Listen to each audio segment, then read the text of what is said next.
What is necessary for peace between Russia and Ukraine, and when can we expect it will finally come? It's probably clear to every analyst that a peace deal is not just over the corner, especially because both sides seem to think they still have cards to play. Let's see what we're talking about. How long the two sides think they can continue fighting, and whether 2025 is actually a good year for peace, or at least a freeze of the conflict, mainly depends on how Russia and Ukraine perceive the developments on the ground.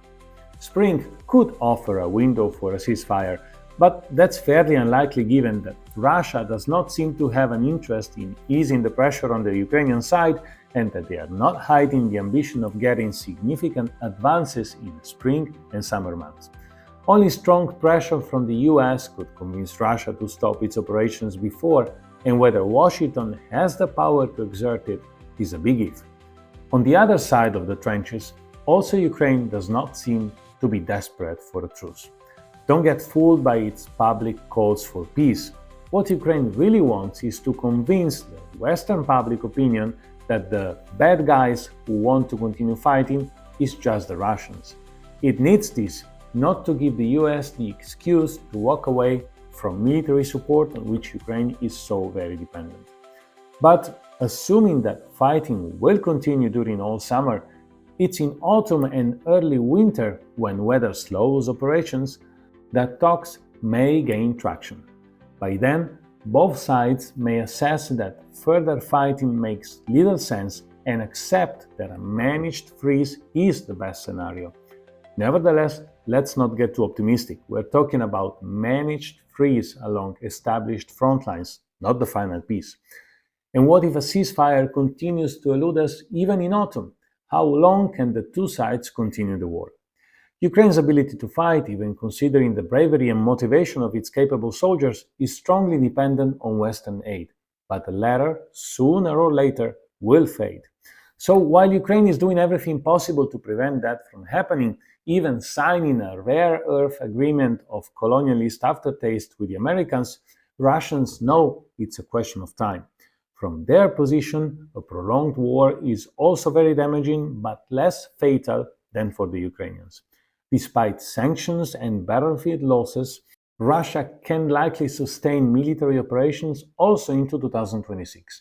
Its economy is strained but not collapsing, and its defense industry is still producing, though with limitations.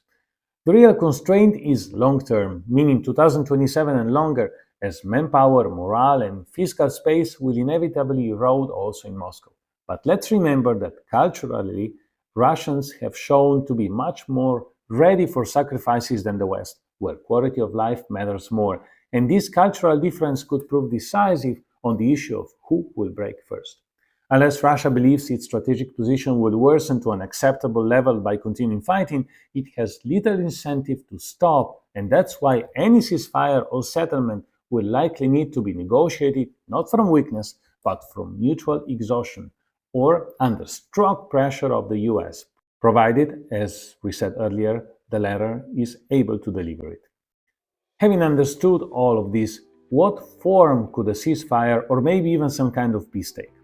From the Ukrainian side, it has maintained from the start that any end to the war must begin with a full Russian withdrawal from all occupied territories, including Crimea. There is also an insistence on international security guarantees, ideally similar to NATO membership, and mechanisms to ensure the return of deported citizens and the prosecution of war crimes. But are these aims feasible? Not in the foreseeable future, unless there is a dramatic shift in military balance. So the deeper question is, to what extent is Ukraine prepared to adapt its positions if a ceasefire becomes the only available option? On the other hand, Russia's leadership demands that Ukraine remains militarily neutral, permanently outside NATO, and recognizes the territories Russia has claimed: Donetsk, Luhansk, Zaporizhia, Kherson, and Crimea, even in the parts it has not yet been able to conquer, though these last demands seem feeble. Russia also seeks an end to Western arms transfer to Ukraine and partial sanctions relief. Essentially, Moscow wants to lock in what it has gained territorially and extract a commitment that Ukraine will not join Western military alliances. The critical question here is, Can any kind of settlement be reached without Russia formally achieving those aims, but de facto maintaining influence over some Ukrainian territory? Based on all this, it's clear that a full peace agreement, meaning treaty level recognition, normalization of relations, and justice mechanisms, appear highly unlikely in 2025. Why? Because the fundamental positions of the two sides are mutually exclusive. Ukraine cannot recognize Russia's territorial claims without renouncing its sovereignty, and Russia cannot give up those claims without undermining the very rationale for the war. This is why a ceasefire is more realistic. A de facto armistice without political recognitions but with front lines stabilized and active warfare suspended could emerge.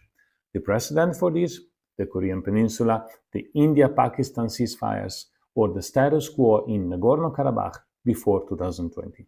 So would such an arrangement be possible and what it would look like?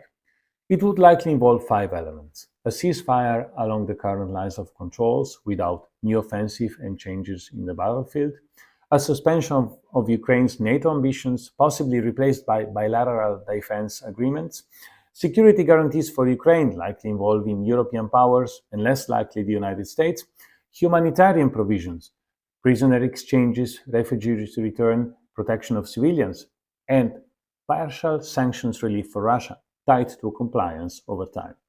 Crucially, this wouldn't be a peace treaty, it would be a management of hostilities designed to reduce immediate violence but leaving major issues unresolved. So, where are we heading? Most likely not to peace, not yet, but towards a pause, a freeze, a stabilization of the front lines. It won't resolve the conflict, it won't answer the deep strategic questions, but it could stop the bloodshed and open space for diplomacy. And in the world of geopolitics, that may be the most realistic goal for 2025. Stay tuned for part 2 of the topic, where we'll delve into the intricate issue of how to manage and possibly win the peace, hopefully sooner than later, will bless Ukraine.